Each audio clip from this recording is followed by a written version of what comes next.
student, good morning. How are you children? I hope fit and fine. बच्चों, हमने जो chapter पढ़ा था उसमें पढ़ा था बाबा आमटे के बारे में। बाबा आमटे कौन थे? बाबा आमटे महाराष्ट्र में जन्म हुआ था, ब्राह्मण कुल में इनका जन्म हुआ। ये बहुत अच्छे नेचर के थे। अब अच्छे नेचर के कैसे थे? क्योंकि इन्होंने निर्धन गरीब लोगों की सेवा की, कुष्ठ रोगियों की सेवा की, उनके रहने का, उनके खाने पीने का पूरा प्रबंध किया और इन्होंने ऐसे ही बहुत से मजबूर व्यक्तियों के लिए रोजगार का भी प्रबंध किया। इन्होंने बहुत सारी ज़मीन लेकर उस पर खेती बाड़ी करना शुरू किया, उनके लिए धंधे का भी एक साधन बनाया। तो इस तरीके से इन्होंने अपना पूरा जीवन किसमें दे दिया? गरीबों की सेवा में। आपने चैप्टर पढ़ा था। अब इस चैप्टर के हम कठिन शब्द करते हैं। तो आ जाइए आप कठिन शब्द में शब्दार्थ। अपेक्षा। अपेक्षा यानी क्या होता है बच्चों? अपेक्षा, आप देखिए, की तुलना में। अपेक्षा यानी क्या होता है? की तुलना में। मतलब किसी से हमें कुछ काम करना है तो उसकी अपेक्षा नहीं करना चाहिए, मतलब उसकी तुलना नहीं करनी चाहिए। असहाय यानी बेबस। असहाय यानी बेबस, यानी कि मैं ये काम नहीं कर सकता, मैं इसमें बेबस हूँ या लाचार हूँ। संकल्प। संकल्प यानी पक्का इरादा। संकल्प यानी पक्का इरादा। कुष्ठ। कुष्ठ को क्या बोलते हैं? कोढ़। कुष्ठ को क्या बोलते हैं? कोढ़। पीड़ित। पीड़ित यानी दुखी। सम्मान। सम्मान यानी आदर। सम्मान यानी आदर। प्रकृति यानी कुदरत। प्रकृति यानी कुदरत। पग पग। पग पग यानी कदम कदम। निर्धन। निर्धन यानी गरीब। आर्थिक। आर्थिक यानी धन संबंधी। अब आप देखिए इधर, इधर का होने के बाद स्वप्न। स्वप्न यानी सपना। क्या होता है स्वप्न यानी सपना। चिकित्सा। चिकित्सा यानी इलाज। प्रशिक्षण। प्रशिक्षण यानी ट्रेनिंग। प्रशिक्षण यानी ट्रेनिंग। मानसिक। मानसिक यानी मन संबंधी। मानसिक यानी मन संबंधी।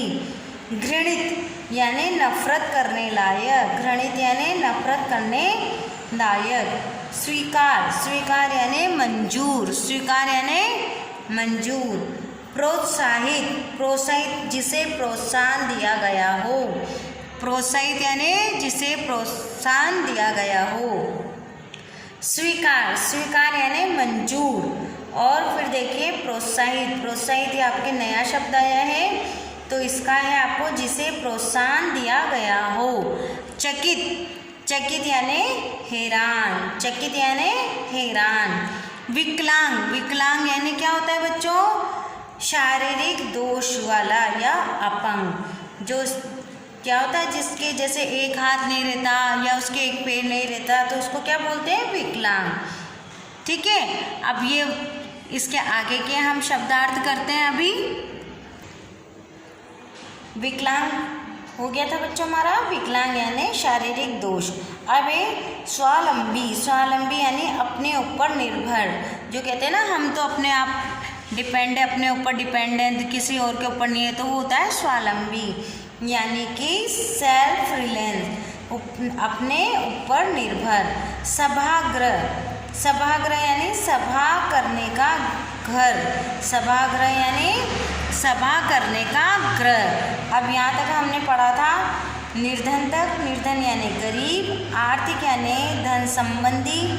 आकृष्ट यानी खींचना यानी अट्रैक्ट। आकृष्ट यानी अट्रैक्ट। संग्राम। संग्राम यानी युद्ध। संग्राम यानी युद्ध। तो आपके ये हो गए बच्चों क्वेश्चन आंसर में, या इसमें जो कठिन शब्द आएंगे वो कठिन शब्द मैंने शब्दार्थ के रूप में आपको समझाएं।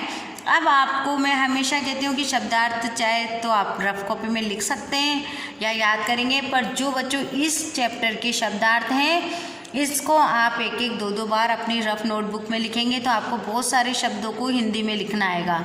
जैसे कि आकृष्ट है, और सम्मान है, स्वावलंबी है। बहुत से बच्चे क्या करते हैं, जैसे स्वावलंबी लिखा तो इसमें बिंदी में मिस्टेक कर देंगे, सभाग्रह है, प्रोत्साहित है। इस तरीके के आपको शब्द भी लिखना आएगा और आपको हिंदी भी प्रैक्टिस होगी बोलने और लिखने की। अब आते हैं हम आगत शब्द पे। जेल, नज़र, ज़मीन जायदाद, हजारों और ज़िंदगी, ये शब्द हमारे सारे क्या हैं, उर्दू फारसी के हैं। बस जो जेल शब्द है वो हमारा अंग्रेजी शब्द है। देखिए, जेल अंग्रेजी शब्द है, नज़र हम उर्दू में बोलते हैं, ज़मीन जायदाद उर्दू में बोलते हैं, हजारों उर्दू में बोलते हैं और ज़िंदगी भी उर्दू में बोलते हैं। अब आते हैं हम वर्तनी वैभिन्य पे। वर्तनी वैभिन्य में देखिए बच्चों, ये है आनंद वन। अब आनंद वन में यहाँ बिंदी है और यहाँ पर क्या है, आधा न है, तो हम कौन सा सही मानेंगे, ये वाला। दिसंबर, पहले आप आधा म लगा के लिखते थे, ये वाले शब्द अब हमें नहीं लिखने हैं। स्वतंत्रता, ये गलत है, ये ही लिखना है, स्वत्र पे ऊपर बिंदी। विद्यालय, ध आधा है और यहाँ पे ये वाला ध अब नहीं चलता है। पद्मश्री, ये ध नहीं चलता है बच्चों, पद्मश्री। तो ये वाले जो मानक वर्तनी में जो भी कॉलम में लिखे हैं वो शब्द हमारे मान्य हैं। चंद्रपुर, बुद्धिमती, अब देखो बुद्धिमती, आधा द और इसमें क्या है, द में ध लगा है, मत्ती यहाँ पर है आधा द और पूरा द। उत्तीर्ण, उत्तीर्ण में इस तरीके से नहीं लिखना है। केंद्र, ये केंद्र और ये केंद्र, आपका ये केंद्र सही है। अब आते हैं थर्ड कॉलम के मानक वर्तनी शब्द पर। ब्राह्मण, देखिए बच्चों, ये शब्द आप जान करके 2-3 बार लिखना है आपको। ये ब्राह्मण, ब्रा फिर ह के नीचे हलंत और म और ण, जबकि यहाँ पर क्या लिखा हुआ है, आधा म और ह मिलाकर लिखा हुआ है, तो आप लिखेंगे ब्राह्मण।